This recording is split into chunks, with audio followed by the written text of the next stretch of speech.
It's wonderful here today to really have the experts that you've heard already by way of the keynote address, and we'll press ahead with some of the issues and some echoes of what you've just heard on the panel led by Greg Scarlett.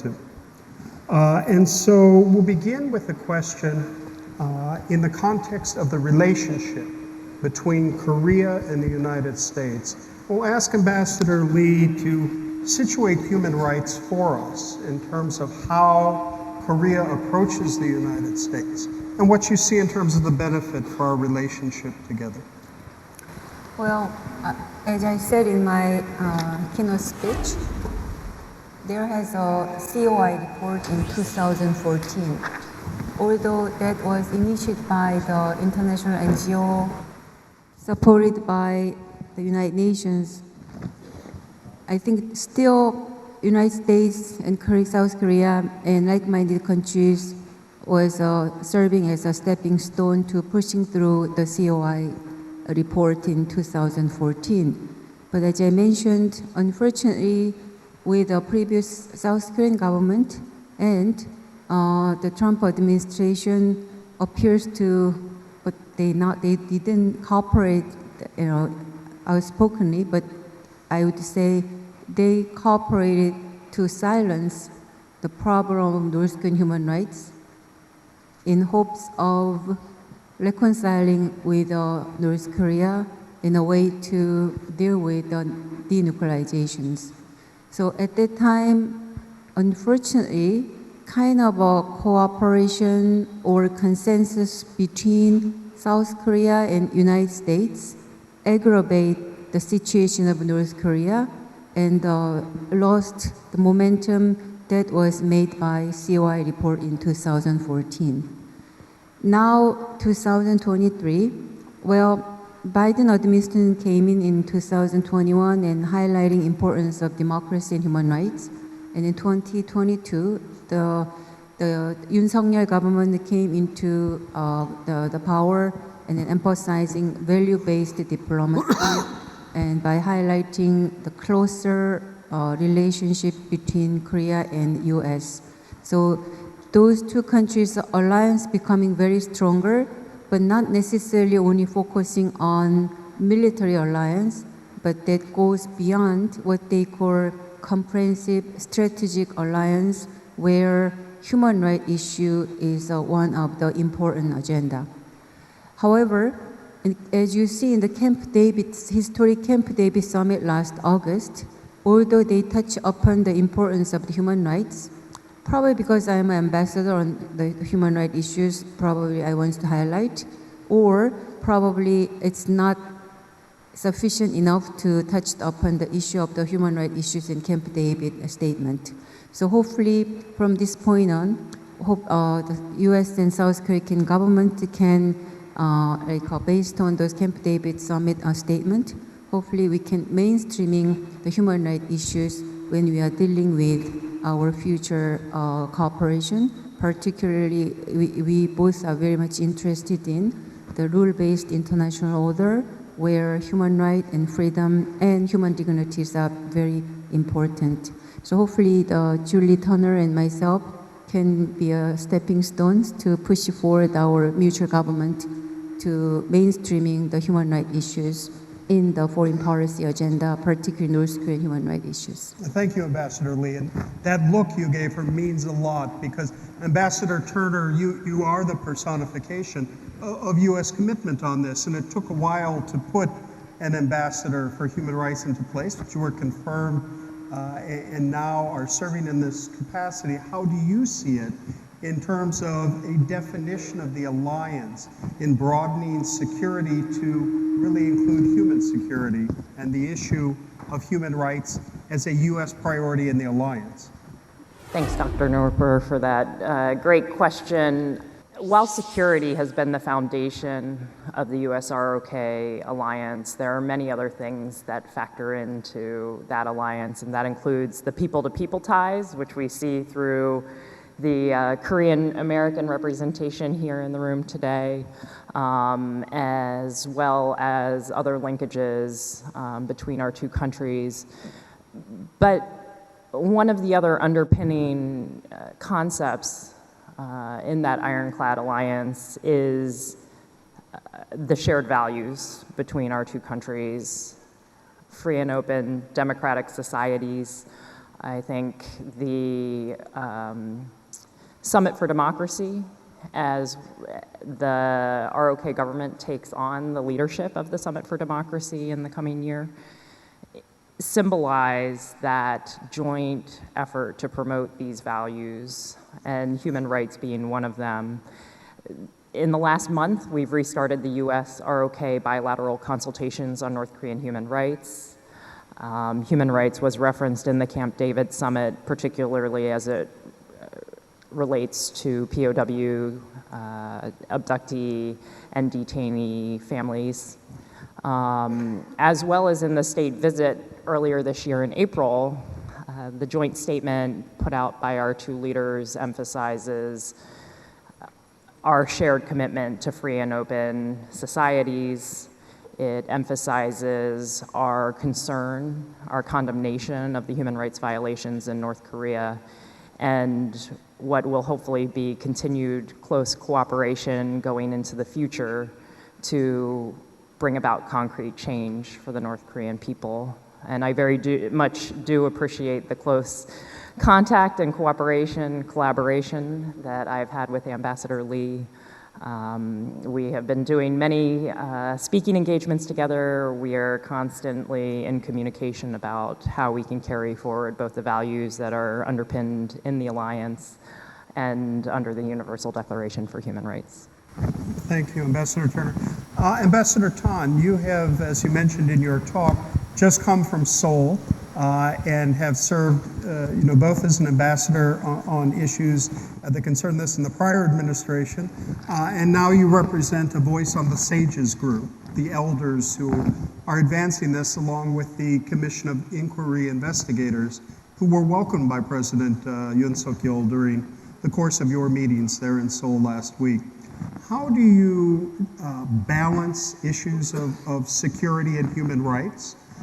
And what do you think on this, the 10th anniversary of the Commission of Inquiry report, about what we can do forward to grow awareness or to invigorate the results of the Commission of Inquiry, the most comprehensive report on North Korean human rights atrocities? Yes, the Commission of Inquiry report helped to bring to the forefront of people's minds the gross human rights violations going on in North Korea, I would say more than any other single document. So it's played a major role in that regard. I don't believe that human rights issues should be sidelined in favor of security issues. I think actually addressing them both together increases the chances of solving either crisis or both together.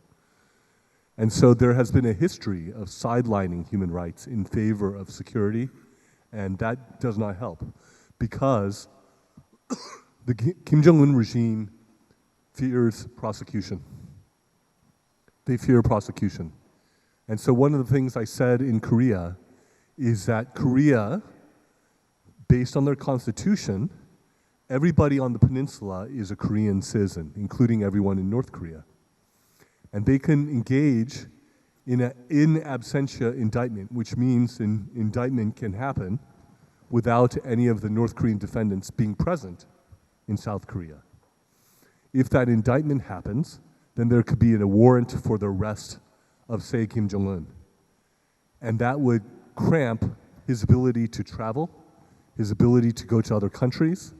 It would increase the fear that he and others have. And it's never been tried. It's never been done in South Korea. I've heard different excuses used, like, well, we don't want to out the North Korean refugees. Well, there are ways to protect them by blacking out their names, right? Or calling them Refugee 1, Refugee 2, Refugee 3. There are ways to do that, so that to me is an excuse. There's also the excuse we don't have enough evidence. I think that's nonsense. We have more than enough evidence to move forward beyond a reasonable doubt in regards to the crimes that North Korea is committing against its own people. Further, it's been good to see that the South Korean government is seeking to implement their own North Korean Human Rights Act. And the appointment of Ambassador Lee is one of the ways that has happened. And then the release of the Human Rights Report for North Korea is another way that has happened, and that was the first time that has happened. Furthermore, there could be other mechanisms for prosecution and accountability.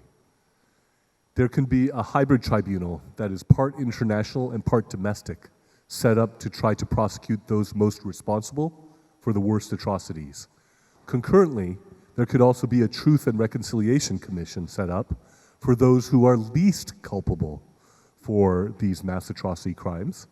And then domestic prosecution potentially could take the middle area, or it could take part of the top as well. And so this multi-layered approach can help to bring about accountability and justice for the people of North Korea. In the US, Representative Young Kim has been putting forward the reauthorization of the North Korean Human Rights Act this year, but curiously, it has not been reauthorized yet.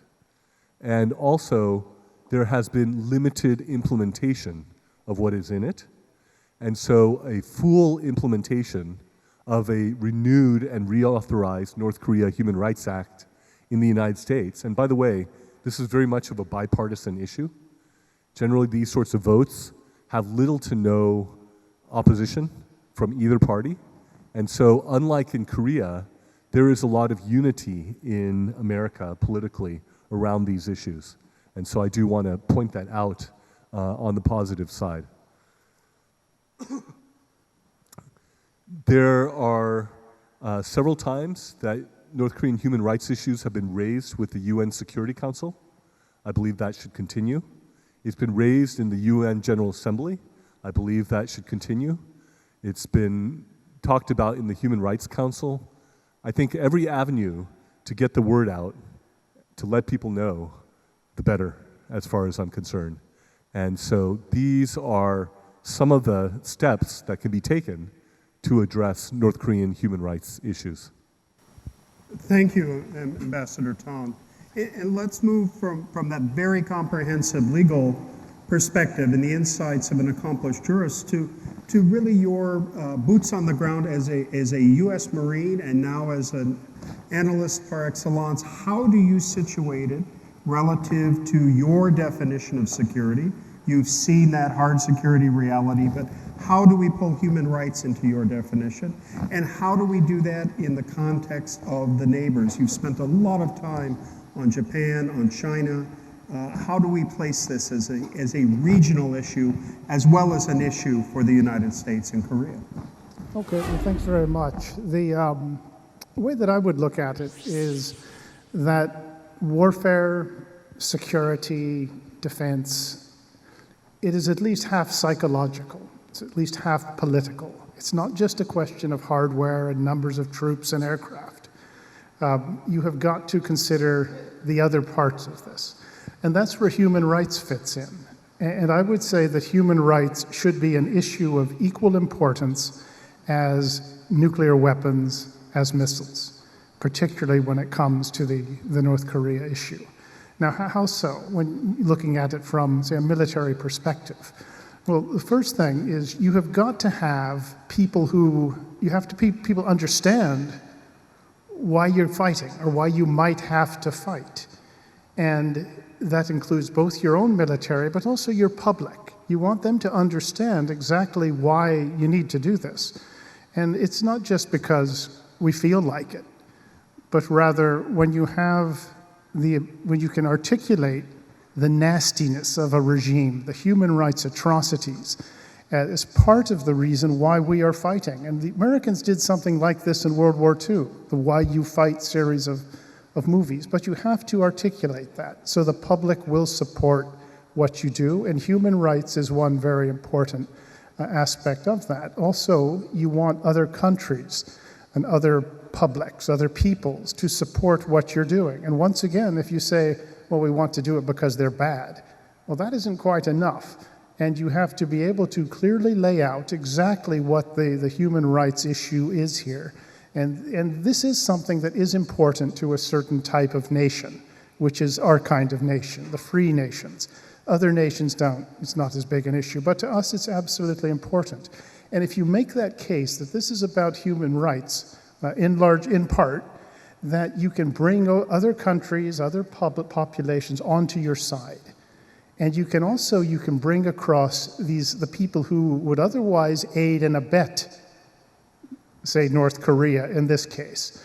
And that would be, I could name those countries, but they know very well who they are. They are considered decent, good countries, but they seem pretty happy to do business with North Korea to keep that regime afloat.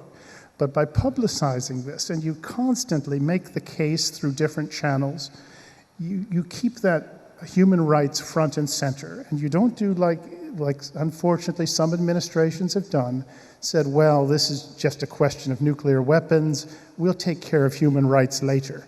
You never take care of human rights in that case. The other side sees, well, it doesn't matter. And so that's one thing to always keep in mind, is that the human rights, the moral aspect of why you are taking your position militarily, why you might have to fight, is essential if you want to be able to do it. It's not just two boxers squaring off. But even in that case, there's a psychological aspect to warfare. But looking at this beyond just the question of North Korea, because it is often looked at, used to be at least, looked at in kind of a vacuum, in isolation. Well, it's this nutty North Korea, and South Korea might have to fight them, etc. But it really is, there's a regional aspect to this, because what happens on the peninsula very much affects what happens in the rest of Asia, if not the rest of the world. And by the same token, what happens in the region affects what is going to happen on the Korean Peninsula. But looking at the question of how you deal, what do you do about it? That ultimately, that you have got to take on the PRC and their essential sort of existential support for the North Korean regime, and the acceptance of North Korea's human rights atrocities. You have got to go after China. If you just make it a question of shaming the North Koreans and putting pressure on the North Koreans, while the people who provide the oil, the electricity, the food that keeps it afloat, operate unscathed, well, you're probably not going to have much success. But you do have to look beyond just the question of North Korea and look at it from a regional perspective. And I'd say the last thing I would note is that you do have in very recent times, you have the South Koreans and the Americans. Well, we've always gotten along pretty well with this, particularly recently.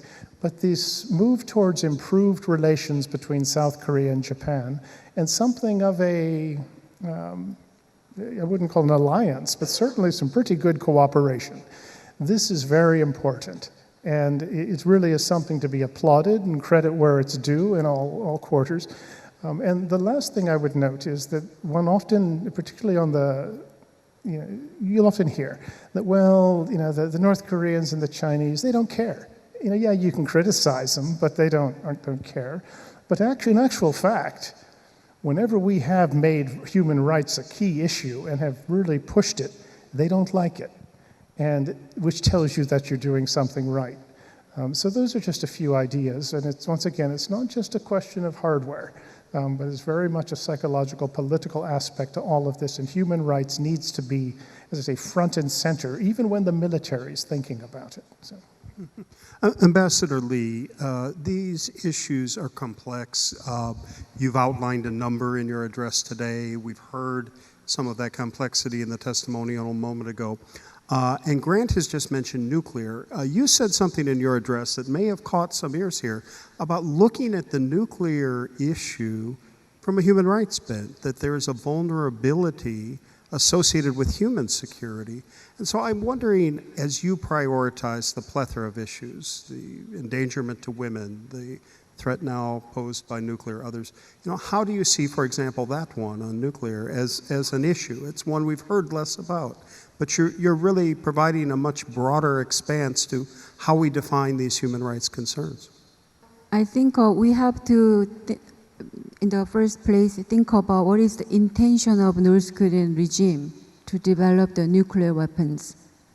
I think it is obvious. They want to maintain their dynastic regime. It's already third generation dynasty there, and appears to they prepare for the fourth one, unfortunately, right? As they highlight their daughter. So what I'm saying is, I think they try to do, or at cost, to maintain this Kim regime. For that, for the external strategy is the try to build up their military muscle. And basically, they need some help from China and to some extent Russia for now. I do believe their end state is they want to make a normalization process with United States. At the same time, they want to keep their nuclear state status. I think that is the last thing we South Korea wants to see. Therefore, I think denuclearization might be hard as long as the Kim Jong-un maintain his regime, or any Kim family continue to the regime continuities. Therefore, I think it is very important for us, South Korea should cooperate with the United States very closely to get some red line. That red line have to be like this. Probably we need to think about different way of discussing or negotiating about denuclearization, because for now we've been working very hard for about 2 to 3 decades to denuclearize North Korea, but it didn't work. So that we might need some kind of negotiable process we are required. However, I think end state is no arm reduction talks with North Korea and US without any consultation with South Korea. I think that should be our red line. So I hope the US is the longest and most successful alliance in history of us, right? So that I think US should keep on mind for that one. And on the other hand, internal strategy of North Korea to maintain their regime is very tight control over their populace, because they cannot allow any single oppositions from within, because they know their regime is pretty strong because it's only maintained by very tight control and the politics of fear. So if they give a little bit of room for people to think about the possibility to change what they are, they know that might collapse overnight. So I think that is the last thing the Kim regime and the small number of the elite group that try to avoid. Therefore, I said on one hand, the nuclear and missile threat, and on the other hand is the human rights violation, is very much linked together. And particularly, I'm not going to repeat again since I already talked, particularly in terms of financing and labor. So I think we have to cut off that linkage. For that, probably number one, those sanctions has to be very targeted, lessons from Magnitsky law, so that hopefully we, South Korea, can develop some Korea version of Magnitsky's so that we can identify some detailed list of those individuals who commit some kind of a crime against humanity and etc. On the other hand, I think number two, US can do something. That means assuming North Korea's final goal is negotiating and normalizing their relation with the United States, I think they have to be more eager to give North Korea for what they could do and what they couldn't do. That means they already developed the nuclear weapons, but still, if the United States only highlighting for non-proliferation effort, I think that doesn't go anywhere. So I think the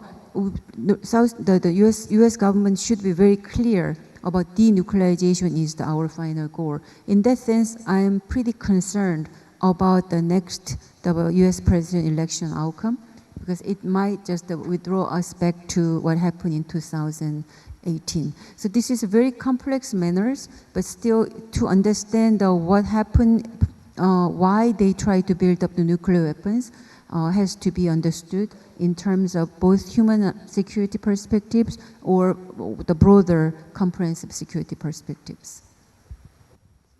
Thank you, and I know you've also, raised this issue that's so striking. A Chernobyl-style situation on the Korean Peninsula would be a gross human rights abuse.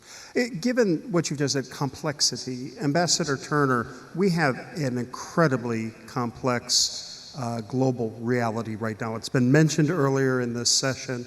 Just today in the Financial Times, there was a question asked in a major op-ed that said, how can a superpower manage all of these issues, right? We've Ukraine, we've Gaza, a plethora of issues, concerns about Taiwan, and of course, North Korea. How do we keep North Korean human rights up on the agenda? We heard in our last session here that of a person working in the field. How do you, as a policy leader, as a thought leader, look at this in terms of how we can elevate it? I think we have to frame this within the context of the broader competition, not just the PRC, which is, of course, the pacing challenge for the US government right now, but authoritarians and democracies, and to take North Korea and to internationalize it in the human rights conversation. Oftentimes we talk about North Korean human rights as an oddity, but integrating it into global conversations about human rights will help elevate and draw more governments into a conversation that has largely been led by the ROK, by the United States over the last 2 decades. In particular, thinking about the linkages in how authoritarians work with each other, thinking about how human rights abuses happening in Xinjiang and forced labor of Uyghurs ties into the forced labor of North Korean workers. Is Xinjiang cotton being transferred to factories where North Korean workers are weaving it into textiles? Arms sales from North Korea to the Burmese military, and whether or not those weapons are then being used to commit human rights abuses against the Burmese people. All of these things are interconnected, and talking about that connection between international peace and security and human rights will help mobilize more and more governments to take action. I keep thinking about the common thread that we're hearing here, and that is like, now is the time for action, and I hope that we all walk away from this conference with that thought. But I really encourage people to think about the conversation that Morris brought up regarding accountability and the types of tools that we are using to document abuses, to take action against other authoritarians right now. We haven't been using them in the North Korea context in the same way. And thinking about how the US government is able to have a conversation about human rights and security issues with the PRC. We do it with the government of Vietnam as well. We have a human rights dialogue. We also have a security dialogue. But thinking about how we can talk about North Korean human rights as well as the North Korean security situation, security on the peninsula as a part of a holistic policy is really important.